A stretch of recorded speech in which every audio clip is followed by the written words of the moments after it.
নমস্কার বন্ধুরা, কাকলিস ব্লগে আপনাদের সবাইকে স্বাগত।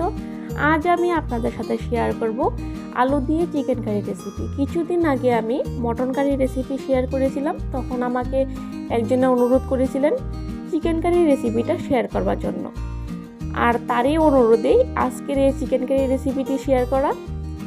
আর ভিডিওটি শুরু থেকে শেষ পর্যন্ত দেখবার অনুরোধ রইল। তাহলে শুরু করা যাক আমার আজকের এই রেসিপিটি। চিকেন কারি বানানোর জন্য এখানে আমি চিকেন নিয়ে নিয়েছি। চিকেনগুলো ভালোভাবে ধুয়ে পরিষ্কার করে জল ঝরিয়ে নিয়েছি আলুগুলো আমি খোসা ছাড়িয়ে দুফালি করে কেটে নিয়েছি। একটি মিক্সিং জারে পেঁয়াজ কুচি, রসুন, আদা, কাঁচা লঙ্কা, এলাচ, গোটা জিরা, হালকা জল দিয়ে এগুলো আমি পেস্ট করে নেব। দেখুন পেস্ট করা হয়ে গেছে। এখন একটি বাটিতে তুলে নেব, আর এতে হাফ চামচ হলুদ গুঁড়ি, হাফ চামচ শুকনো লঙ্কার গুঁড়ি দিয়ে ভালোভাবে মিশিয়ে নেব। চিকেন কারি বানানোর জন্য আমার ব্যাটার রেডি হয়ে গরম হয়ে গেছে। এখন আমি তেল দিয়ে দিব।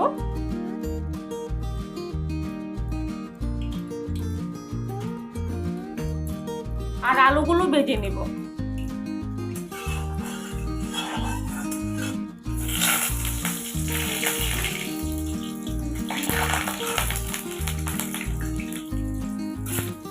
আলুগুলো আমি নুন হলুদ দিয়ে ভেজে নেব।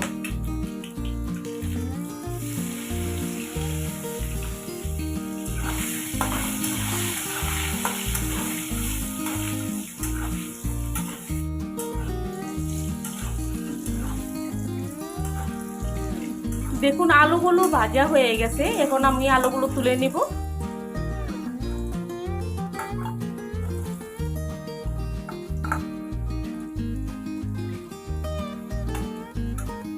আমি আরেকটু তেল দিয়ে দিব। এই তেলে আমি ফোড়ন দিয়ে দিব। ফোড়নের জন্য তেজপাতা, শুকনো লঙ্কা নাড়িয়ে ছাড়িয়ে তেজপাতা আর শুকনো লঙ্কাগুলো ভেজে নিব। এখন দিয়ে দিব গোটা জিরে, আর দিয়ে দিব পেঁয়াজ কুচি। পেঁয়াজগুলো আমি রিং রিং করে কেটে নিয়েছি।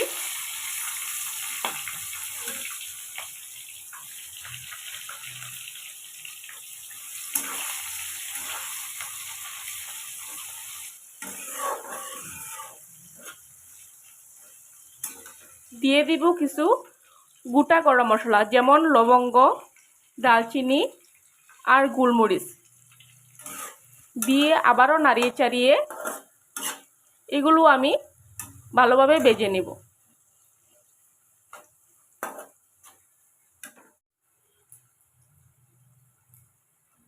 দেখুন পেঁয়াজগুলো ভাজা হয়ে গেছে। এখন আমি আগে থেকে পেস্ট করে রাখা মশলাগুলো দিয়ে দিব।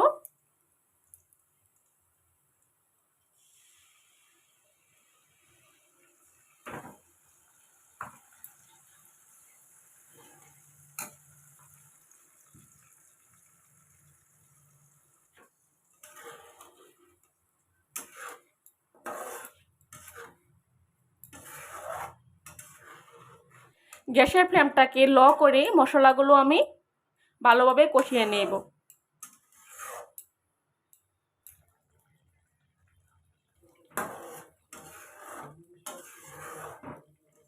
দেখুন মশলাগুলো ভালোভাবে কষিয়ে নেওয়ার পর মশলা থেকে তেল বেরিয়ে এসেছে, আর মশলার কাঁচা গন্ধটাও চলে গেছে। এখন আমি চিকেনগুলো দিয়ে দিব।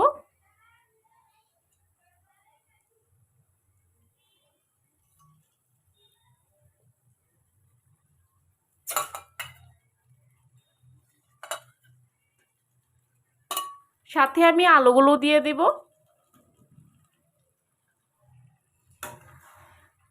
এখন ভালোভাবে নাড়িয়ে চাড়িয়ে আর আলু আর চিকেনের সাথে মশলাগুলো ভালোভাবে মিশিয়ে নেব।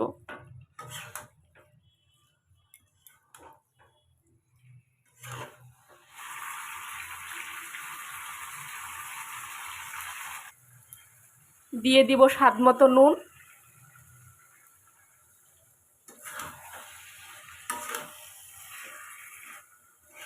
গ্যাসের ফ্লেমটাকে মিডিয়াম করে এখন আমি চিকেন আর আলুগুলো ভালোভাবে কষিয়ে নেব।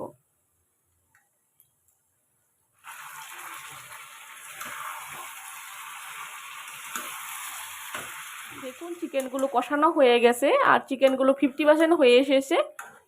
এখন আমি জল দিয়ে দিব।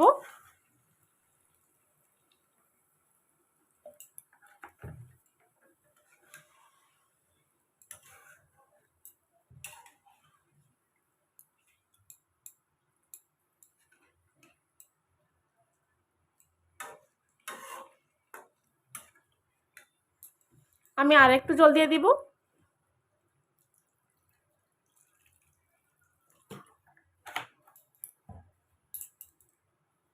গ্যাসের ফ্লেমটাকে মিডিয়াম করে এভাবেই আমি 5 মিনিটের মতো রেঁধে নেব।